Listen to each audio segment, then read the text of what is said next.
Hello, this is Matt on the Moon Lambeau channel. United States government, damn it, embrace XRP already. Here's a headline from the Daily Hodl. Ripple General Counsel says U.S. dangerously close to losing global edge in crypto and blockchain technology.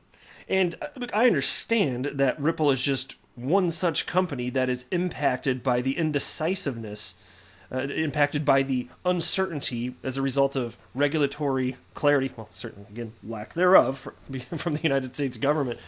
But, you know, the impact this inaction, this indecision will have over a span of decades could be tremendous. I mean, here's the thing, like, we're sitting here in 2020, and we should really be appreciative, like, take a moment to be appreciative and understand the fact that we're in a time where, like, history books are going to be written about this time period right here.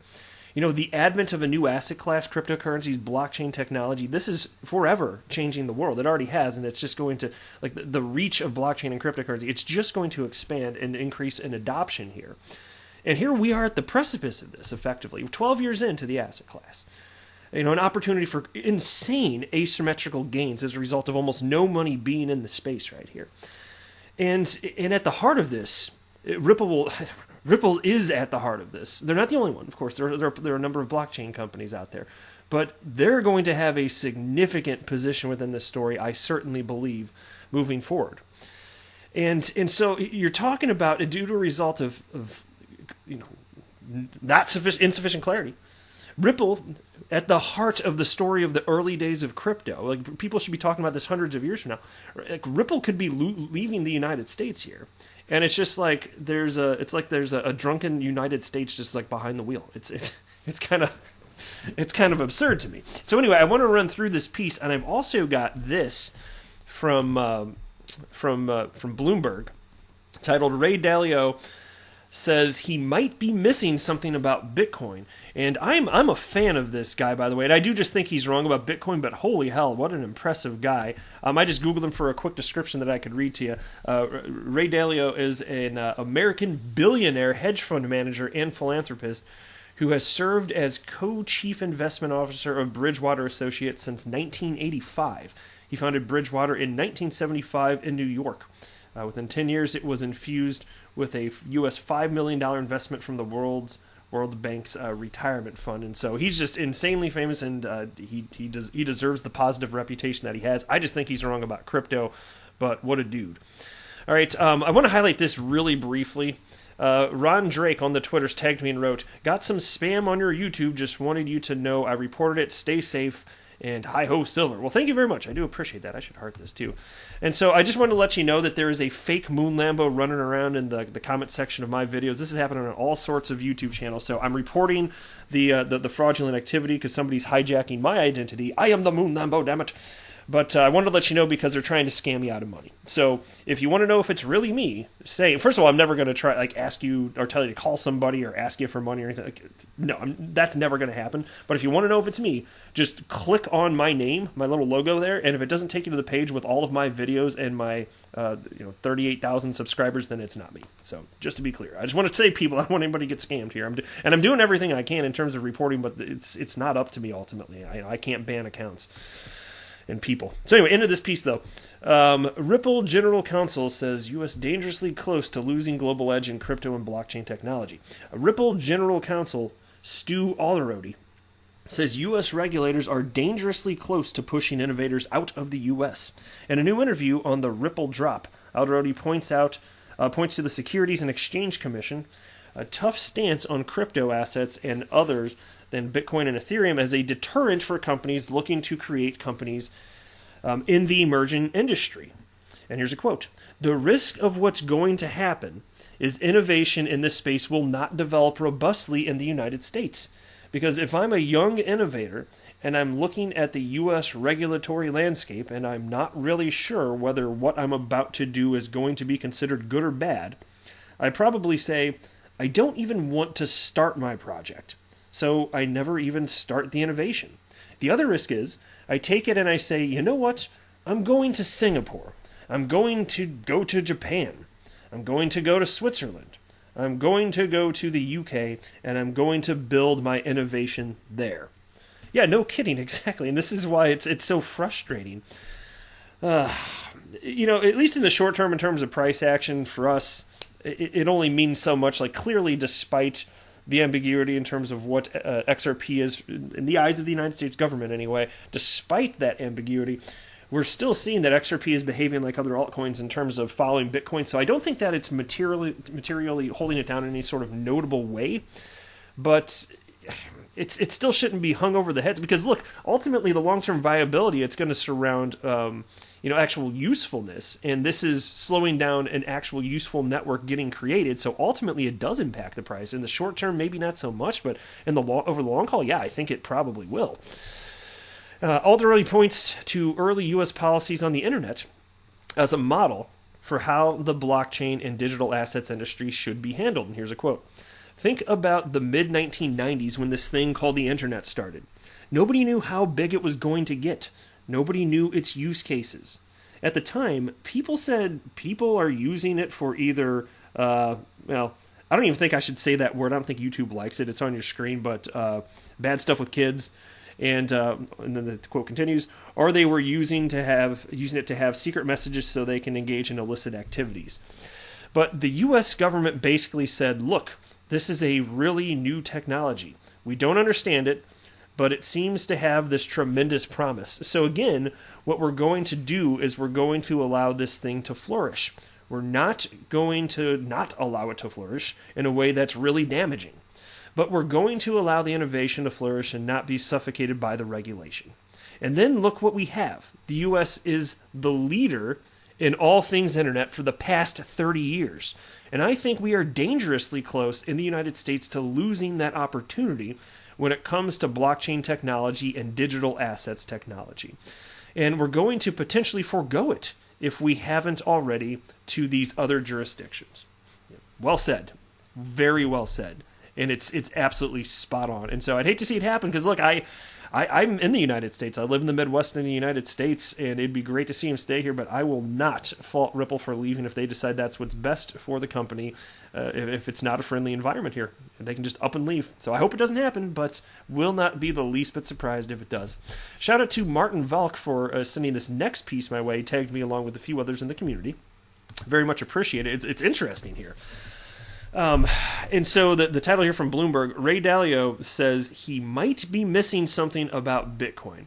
And what a dude. I got to share this with you. So I'm actually going to go, rather than run through the article, this is what the article was written about.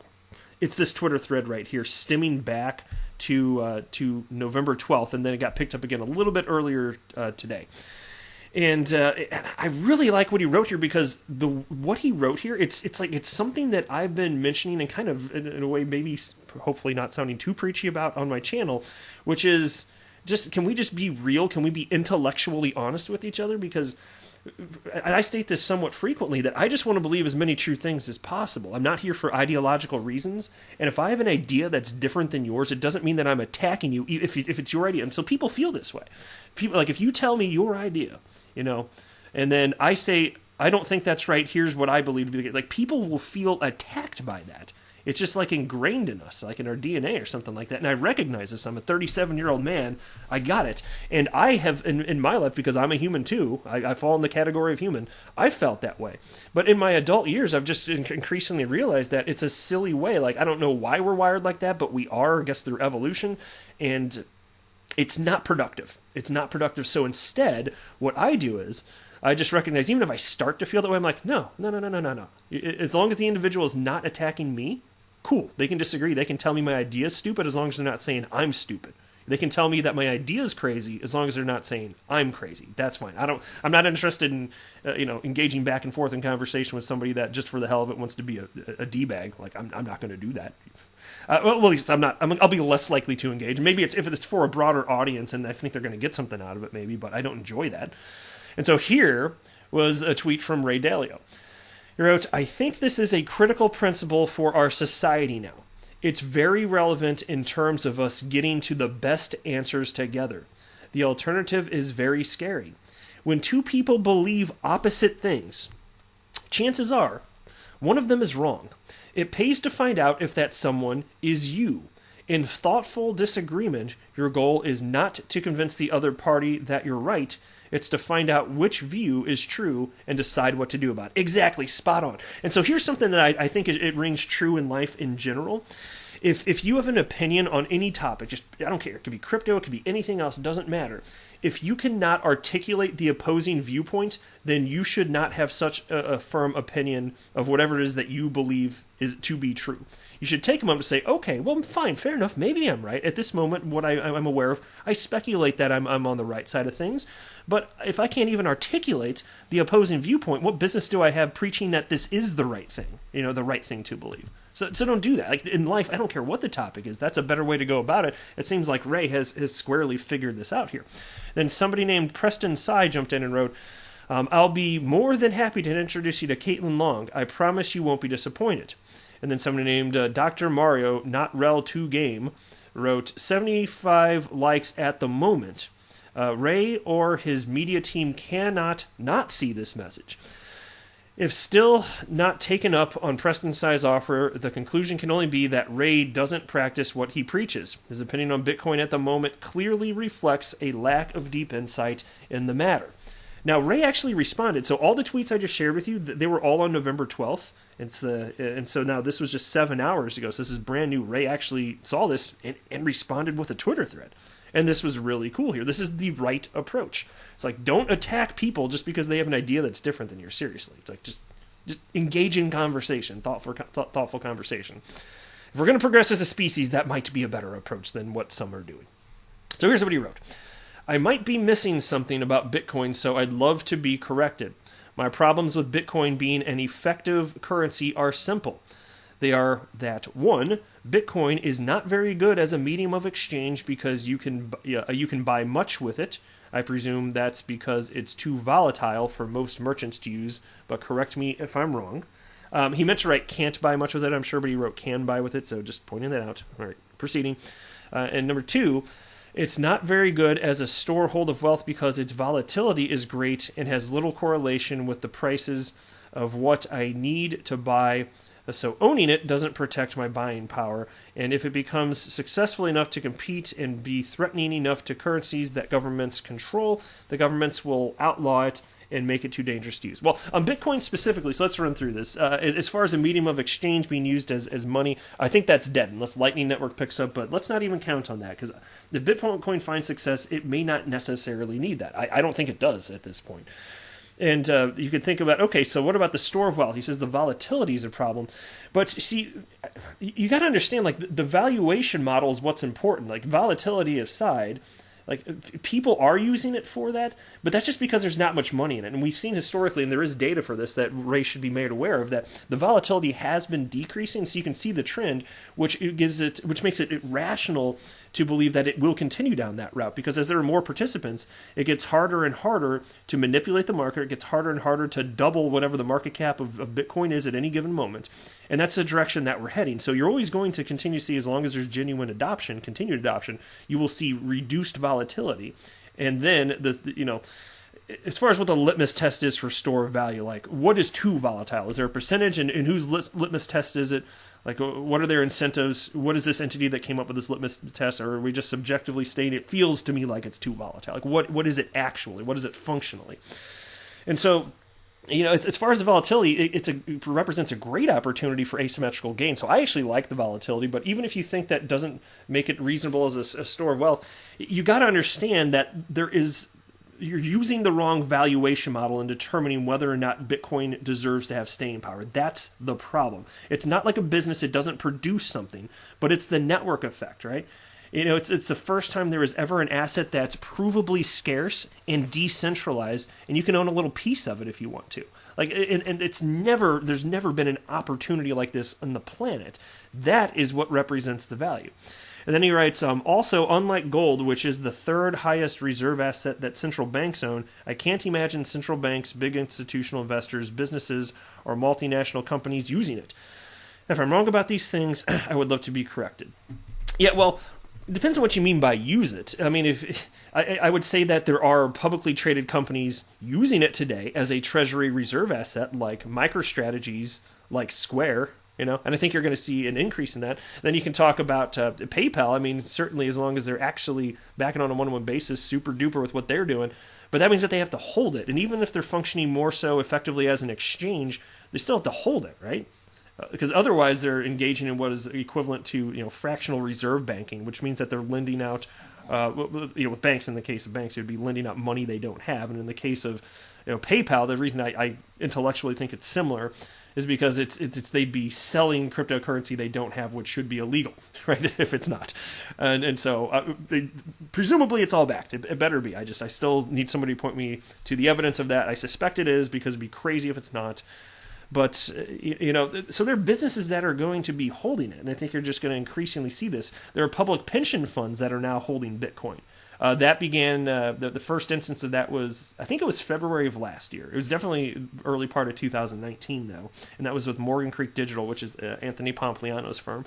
And so at this point, with all this adoption, you'd be wiser to ask, and I think he gets this, so we'll see if he ends up changing his opinion. Maybe will, maybe won't, because he needs to be genuinely persuaded or else he won't, which is perfectly reasonable. But you got to ask, what do all of these entities know and believe that I don't? Might I actually be wrong? And so I love his approach on this. He's obviously a smart guy, and I believe that he's being genuine. He certainly comes across that way, and that's what I appreciate in life. I love lively discussion. I love debate, and that's why you listening to this and me, we can disagree on all sorts of stuff, crypto related or otherwise, and we can still be friends from my perspective. Like, to me, that doesn't matter. As long as we're just having intellectual conversation and we're just trying to get to the truth of whatever matter it is that we're discussing, to me, that's a win. Like, on a scale of 1 to 10, I'd give that 2 thumbs up. I'm just saying. So anyway, I think crypto is going to be here for the long haul. And again, XRP offering real utility. Sky's the limit, my friends. But that is it for this video. I am not a financial advisor. Do not buy or sell anything because of anything that I say or write. That would be a very, very, very bad idea. Until next time, to the moon, Lambo.